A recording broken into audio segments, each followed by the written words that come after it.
Bom dia a todos. Em primeiro lugar, agradecer o convite que nos foi endereçado pelo Conselho Regional de Lisboa. Eu ainda tenho a mania de dizer distrital, ainda sou da velha guarda.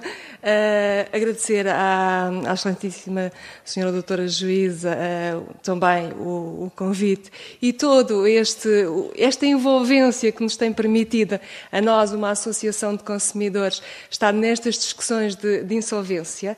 E eu devo dizer que é com alguma dificuldade. Mas, por um lado, é um benefício falar depois destes três intervenientes, porque acabaram por estar aqui a explanar, de certa forma, tudo aquilo que é o regime jurídico e, portanto, deixou-me um trabalho mais fácil. Mas, por outro lado, é extremamente difícil para mim, enquanto DECO, enquanto Associação de Consumidores, estar aqui a falar destas questões, porque nós não temos intervenção nenhuma intervenção nenhuma direta nestas matérias. Porque, em bom rigor, toda a nossa intervenção ela é extrajudicial. E, em bom rigor, aquilo que nós queríamos era que os consumidores, que são muitas vezes estes insolventes que estivemos aqui a falar, não chegassem à fase da insolvência. Seja ele com o recurso ao nosso apoio, seja ele com o recurso à renegociação que foi também aqui falada. Eu só lhes trago aqui alguns exemplos, porque é nestes últimos anos, e nomeadamente após o início da crise, 2007, 2008, que se começou a ouvir falar da questão da insolvência, e até mais recentemente é que se ouviu falar da questão de os particulares, as famílias, poderem recorrer à via judicial. Mas eu devo-lhes dizer que nós, DECO, e sendo uma entidade, digamos assim, da sociedade civil, desde 2000 que estamos a apoiar as famílias em situação de sobreendividamento, porque precisamente em 2000 nós verificámos que começavam a existir o problema de sobreendividamento, muito relacionado com a questão do aumento do crédito, o aumento do incumprimento, e que não havia nenhuma estrutura judicial ou extrajudicial que apoiasse estas famílias. Claro que em 2004 foi com agrado que nós assistimos à publicação e à entrada em vigor do Código da Insolvência, e também foi com agrado um agrado moderado que vimos a introdução de mecanismos de procedimentos para as pessoas singulares.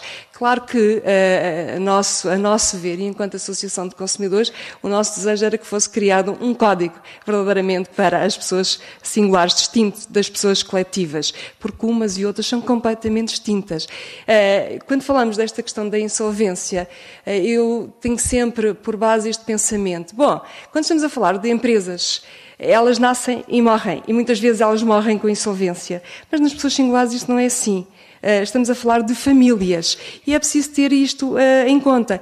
E aquilo que eu vejo muitas vezes é que o nosso Código da Insolvência acaba por ser insensível à questão da família, à questão da pessoa singular.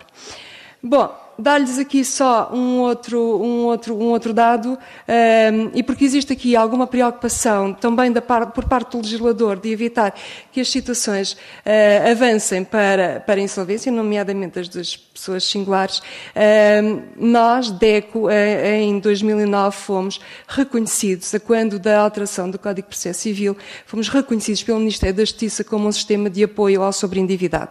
E, portanto, apesar de toda a nossa intervenção, como eu disse, ser extrajudicial, a verdade é que no final da ação executiva podemos ter aqui uma intervenção.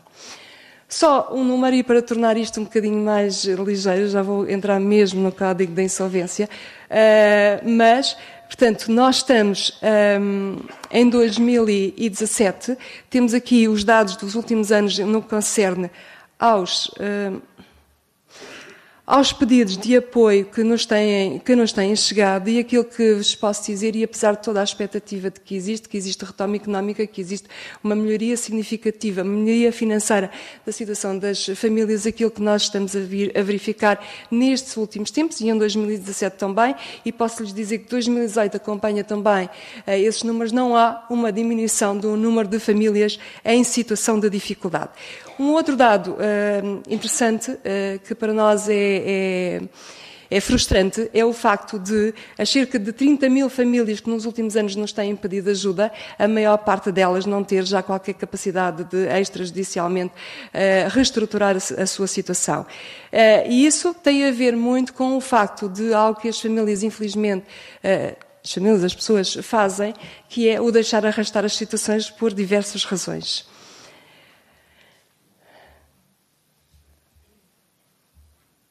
Bom, temos aqui, quando falamos de sobreendividamento e mesmo de insolvências de pessoas singulares, estamos sempre a pensar nos créditos. E é verdade que são os créditos que são aqueles que serão os maiores causadores, digo eu, das dificuldades das famílias portuguesas. Nós verificamos aqui que nos últimos anos, o incumprimento tem vindo a diminuir e poderá ser um indicador. E nós verificamos aqui que tivemos o ano passado, 2017, 524 mil famílias em situação de incumprimento, e quando estamos aqui a falar de incumprimento está aqui o crédito à habitação e estão aqui os créditos pessoais e o crédito ao consumo, e vemos que há aqui uma diminuição significativa. Devo-lhes dizer que esta diminuição de 2016 para 2017 aconteceu muito por via da diminuição do incumprimento a nível do crédito pessoal e do crédito ao consumo, e não tanto por via do incumprimento do crédito à habitação, que se tem mantido mais ou menos estável, infelizmente. Também em 2012, que como podemos ver foi um dos anos em que tivemos um incumprimento mais elevado, ou tivemos o maior número de famílias em situação de incumprimento, em 2012 foi criado uma legislação, o Decreto-Lei 227/2012, precisamente para a prevenção de situações de incumprimento e para o tratamento e o acompanhamento de situações de incumprimento em sede de crédito. Este diploma foi apresentado com alguma expectativa de que iria aqui ajudar verdadeiramente as famílias a entrar em incumprimento, ou em relação àquelas que já estavam numa situação de incumprimento, a evitar que elas avançassem para uma situação de insolvência. Eu, como sou uma pessoa relativamente otimista, acreditei que verdadeiramente tínhamos aqui mais uma ferramenta para ajudar verdadeiramente as famílias. Aquilo que eu tenho verificado é que a banca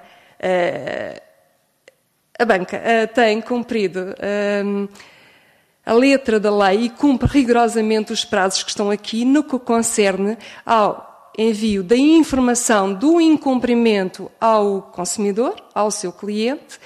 Cumpre também, depois, outra obrigação que está prevista na lei, que é informar também os fiadores, e eu diria que este é um dos grandes méritos desta lei, é, por um lado, de informar o consumidor, mas, sobretudo, de informar o fiador. Porque aquilo que nós tínhamos visto ao longo dos anos era a falta de informação relativamente ao fiador no que concerne ao acompanhamento do processo. E vejam, já que estamos aqui a falar de insolvência, o impacto que isso tem, por exemplo, numa insolvência. Para além deste mérito, tem ainda um outro mérito, que é o mérito de, após o incumprimento, o banco está obrigado a, de certa forma, avaliar a situação financeira, a capacidade financeira do seu cliente, do consumidor.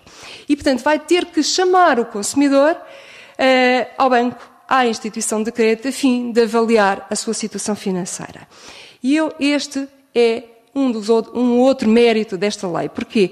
Derruba aqui a barreira da vergonha. E estamos aqui a falar de coisas que não estão plasmadas na lei, mas que depois acabam, em termos práticos, por ter aqui um grande efeito. E o facto de derrubar esta barreira e de chamar o consumidor, sim, porque nem todos os consumidores, desculpem, eu não resisto a dizer isto porque eu estive ali quietinha a ouvir, e passa sempre a ideia de que o insolvente, quando pessoa singular, depois de entrar num processo de exoneração do passivo restante, deixa de ter qualquer contacto, deixa de estar interessado no processo, por vezes até acaba por utilizar de certa forma o processo.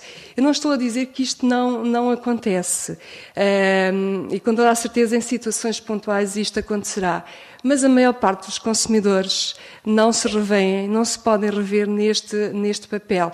Nós estamos a falar de pessoas que, em regra, estão de boa fé, de pessoas fragilizadas porque estão numa situação de incumprimento.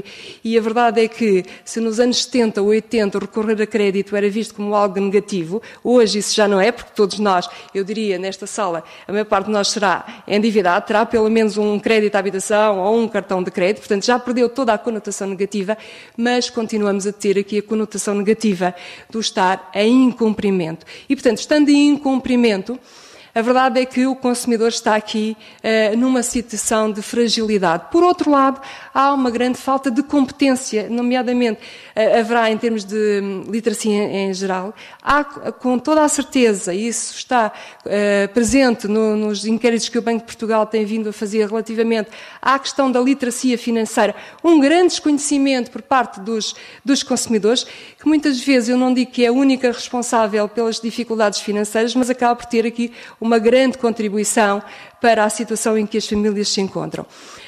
Por outro lado, tudo isto contribui para que, perante uma situação de incumprimento, muitas vezes não haja o discernimento, a capacidade do consumidor, até o conhecimento do consumidor, contactar os bancos a fim de expor a sua situação no sentido de chegar aqui a um acordo. E, portanto, este é um dos grandes méritos desta lei. Portanto, obriga a que esta iniciativa seja tomada por parte da banca. Se me perguntarem, então, mas em termos práticos, depois isso vai ter algum efeito? Com toda a certeza que veio. Era aquele que se esperava? Não, não era. Porquê? Porque em termos de resultados, e isto basta ver os dados que o Banco de Portugal tem vindo a divulgar, aquilo que nós verificamos é que a maior parte destes processos, e estamos a falar do PERSI, que é aquele em que existe incumprimento, eles terminam. Mas terminam porquê?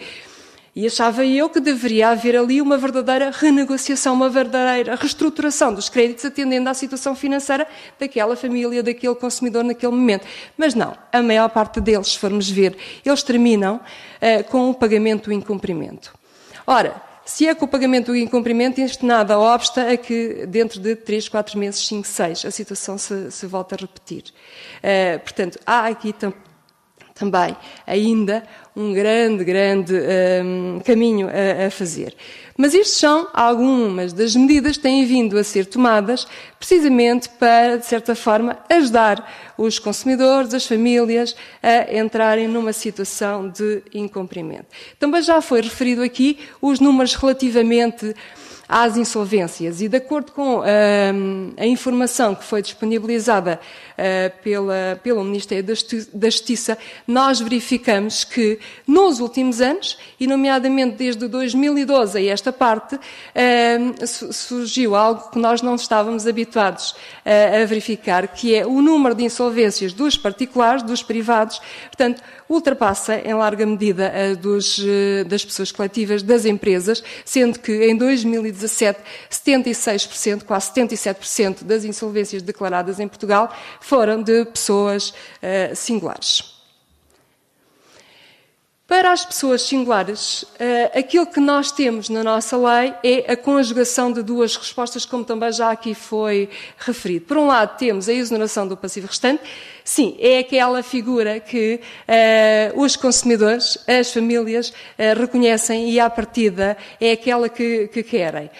Porquê? Porque quando nós estamos a falar, e eu falo, por exemplo, das famílias sobreendividadas em concreto, quando as famílias nos pedem ajuda, aquilo que nós verificamos é que elas, em regra, têm 5 ou mais créditos espalhados por 4 ou 5 entidades de crédito, e o rendimento que têm é manifestamente insuficiente para fazer face a todo o leque de despesas.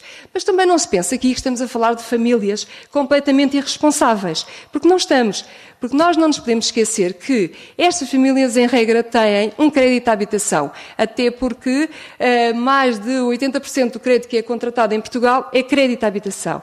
E todos nós sabemos que, para contratar o crédito à habitação, o banco nos pediu, para diminuir o valor do spread, a contratação de outros produtos.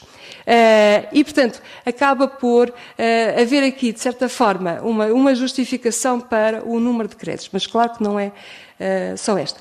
Portanto, mas a verdade é que a exoneração do passivo restante acaba por ser uma das soluções, entre aspas, que mais do agrado das famílias. O plano de pagamentos, é verdade que não tem sido muito utilizado, eu também conheço poucos processos em que ele seja utilizado. De qualquer forma, eu diria que era algo em que deveríamos verdadeiramente apostar e possivelmente até encaminhar muitas situações para o plano de pagamento em detrimento da exoneração do passivo restante. Porque é verdade que o passivo restante, ele permite e tem implícito o recomeçar de novo,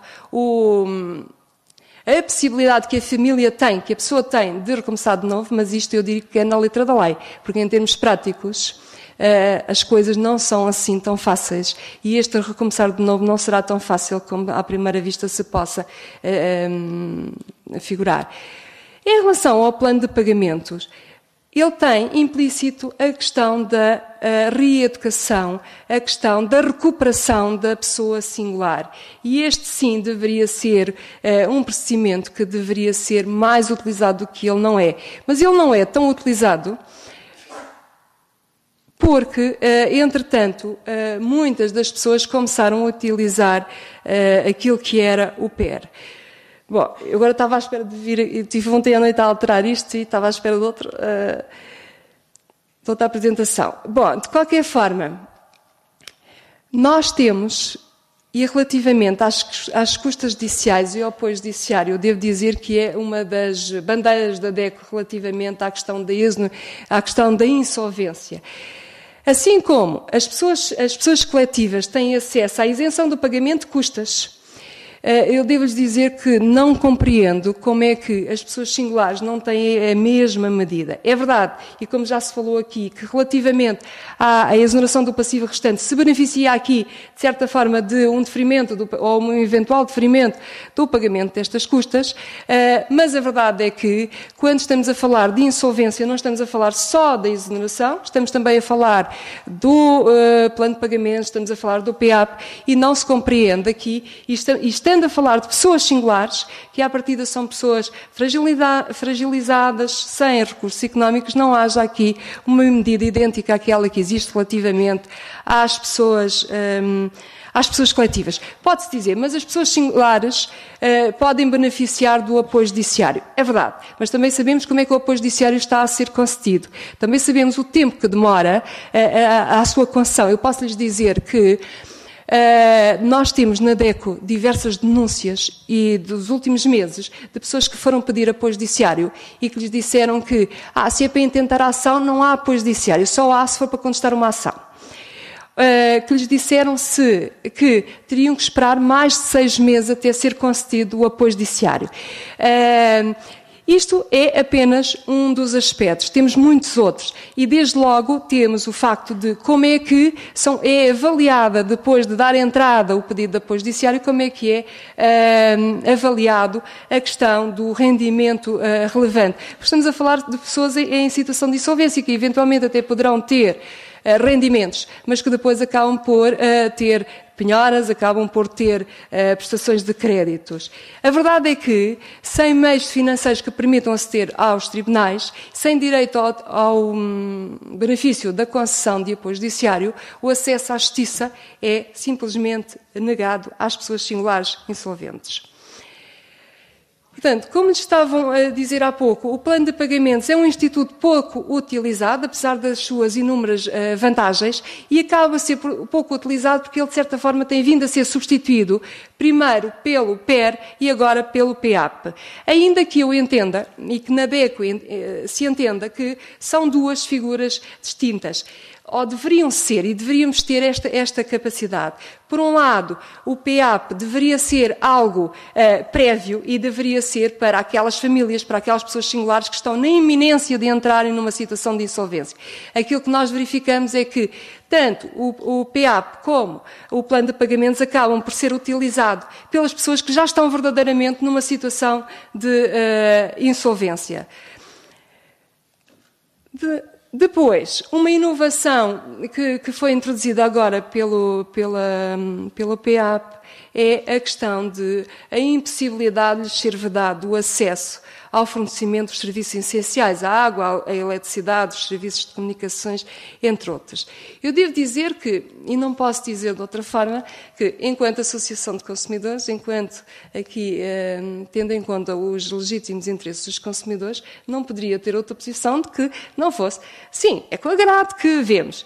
Bom, mas também acho que é um bocadinho contraditório, porque se estamos a falar naquelas famílias, naquelas pessoas que estão na iminência de entrar numa situação de insolvência, elas ainda não deveriam ter estas dificuldades. Porque se elas têm já essas dificuldades, não conseguirem pagar a água, a luz e o gás, então é porque estão numa situação de verdadeira já insolvência. Depois, assim, também não percebo porque existe aqui a preocupação com os serviços públicos essenciais e não existe aqui a preocupação ou não houve aqui a preocupação com a proteção da casa de morada de família. Portanto, há aqui e também não percebo porque é que existe no PEAP a preocupação com os serviços essenciais e não existe depois num processo de insolvência. Portanto, há aqui alguns aspectos que nos merecem ainda algumas críticas. Relativamente à questão do plano de pagamentos, e apesar de não ser um modelo muito utilizado, eu devo dizer, e pegando agora num dos últimos aspectos que o Dr. João Basílio referiu, que é a questão da publicidade, e que é uma questão que nos deixa muitas reservas, a nível do plano de pagamentos, de certa forma que as pessoas estão protegidas relativamente a toda essa publicidade.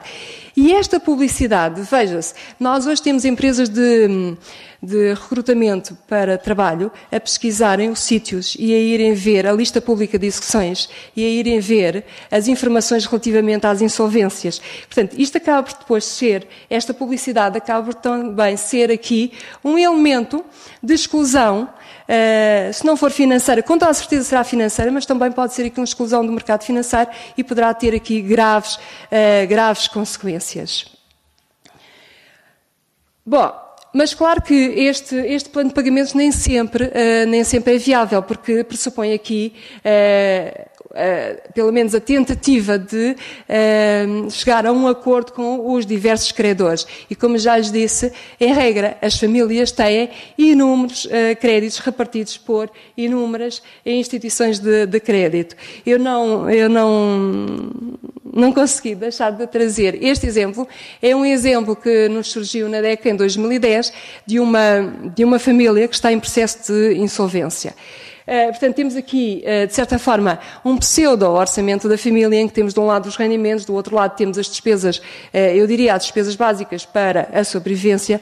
Claro que podemos fazer aqui aquele exercício de tentar ser consumidores de famílias proativas e tentar reduzir significativamente estes valores, mas a verdade é que esta família, até uma família que em termos de rendimento líquido mensal, 2.276 euros, é bastante simpático. Estamos a falar aqui de uma senhora que era professora, portanto não temos aqui propriamente a falar de pessoas pouco iletradas, mas houve aqui uma situação de desemprego. O que falta aqui é isto. Isto era a lista de créditos que esta família tinha. Portanto, estamos a falar aqui de 34 créditos espalhados por inúmeras instituições de crédito, em que individualmente cada um destes créditos é um valor relativamente reduzido, mas que, somando todos estes créditos, estamos a falar aqui de 139 mil euros e de prestações de 5.200 euros. Portanto, pensarmos aqui num plano de pagamentos estaria fora de causa. Esta é uma situação que foi para insolvência e que foi concedida a exoneração do passivo restante. Agora, podemos dizer assim, mas será que esta família foi responsável? Será que esta família era merecedora, digamos assim, de um recomeçar de novo? Bom,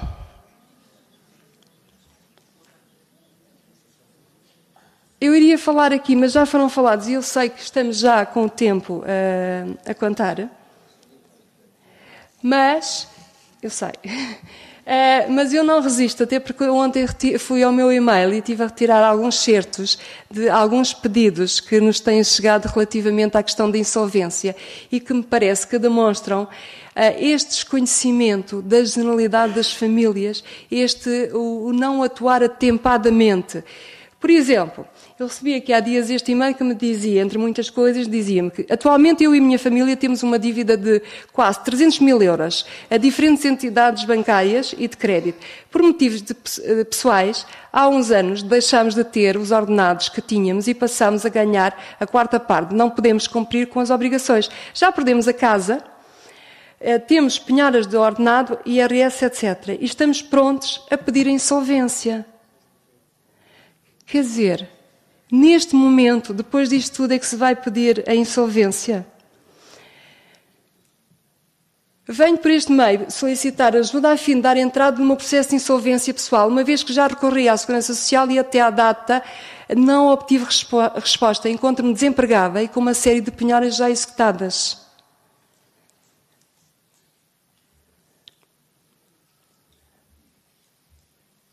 Bom, eu só mesmo para terminar, não resisto. Um outro que tem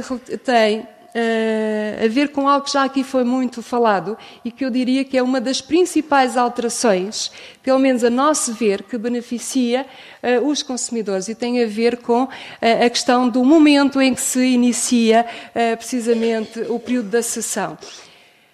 Já este ano, no início do ano, foi-me enviado um e-mail que dizia: já passaram 5 anos e a minha situação está na mesma, o tempo de insolvência ainda não começou, o que significa que o meu processo vai demorar pelo menos 10 anos e não 5, como sempre me disseram. Portanto, felizmente, e eu diria que esta era uma das situações mais recorrentes, esta situação estará com toda a certeza ultrapassada. E agora vou terminar, estou mesmo a terminar por aqui. No dia 30 de junho terminaram os 5 anos de insolvência e o plano de pagamentos. Fiquei exonerado do passivo restante. E agora? Gostaria de saber se posso comprar casa, carro ou pedir o empréstimo. Também gostaria de saber se tenho possibilidade de ter acesso a um crédito bancário e seguir em frente, ou se por ser insolvente nunca conseguirei comprar a casa. Esta, eu diria, que é a grande questão.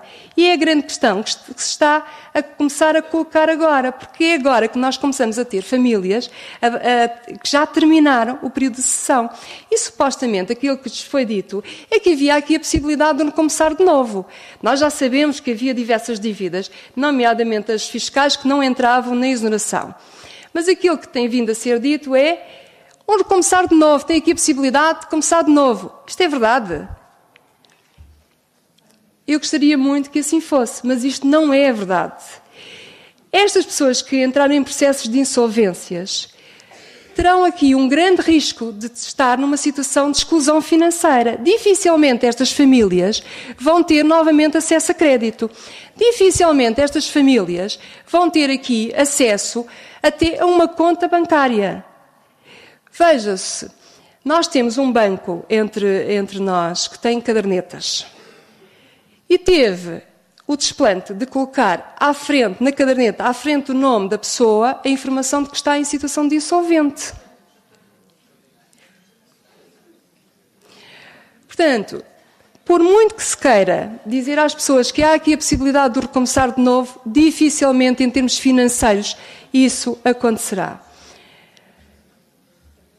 Deixem só dizer, relativamente à questão, porque não posso, porque é outra das nossas batalhas, que é, nós estamos aqui a falar na questão da exoneração do passivo restante, que há, agora juridicamente não vou ser muito correta, mas, faz de conta que estou a falar para os consumidores, mas na exoneração do passivo restante nós temos um primeiro momento que é o tal processo da insolvência, em que é declarado insolvente e em que há a liquidação do património. Essa liquidação do património, se houvesse, por exemplo, aquele caso que nós vimos ali com os 34 créditos, ali não havia bens que pudessem ser liquidados, porque não havia bens. A casa era arrendada e, portanto, não havia automóvel, não havia bens. Mas se houver bens, E imaginemos uma família, eu diria média, confrontada com a insolvência. Se houver bens, aquilo que vai acontecer é a casa vai ser vendida, o carro vai ser vendido. Portanto, em regra, a família fica sem nada.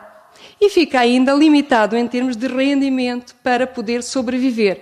E também é um rendimento, e os nossos tribunais têm-se ocupado muito disso, ver qual é que é o rendimento para a sobrevivência com alguma dignidade. Agora, se durante estes 5 anos a família fica apenas com 2 salários mínimos nacionais, ela vai ficar com nestes 5 anos, na melhor das hipóteses, durante estes 5 anos. Estamos a falar de 5 anos. Portanto, é nosso entender, e é com agrado que vemos que, possivelmente por via comunitária, seja reduzido este prazo, porque entendemos que ele é manifestamente excessivo, e se verdadeiramente o que está aqui em causa é o recomeçar de novo, então não é necessário aqui penalizar tanto o consumidor, a família. Bem, podemos falar aqui dos interesses aqui também do credor. Só mesmo para terminar, relativamente ao plano de pagamentos, e se aquilo que se pretende aqui é a questão da reeducação, é a questão de permitir ao consumidor, à família, a sua recuperação, então deveria haver aqui a preocupação, e foi com agrado que eu vi aqui as 2 intervenções anteriores a abordarem esta questão, a necessidade do fiduciário, ou de quem for, digo eu, acompanhar aqui a execução dos planos de pagamento e até da exoneração do passivo restante. E acompanhá-la, nomeadamente, através de o aconselhamento, o verdadeiro apoio na sua reeducação da família, para evitar, durante a sua vida, voltar a entrar na mesma situação. E como já não tenho mais tempo, estou quase a mandar-me calar, vou terminar por aqui. Muito obrigada.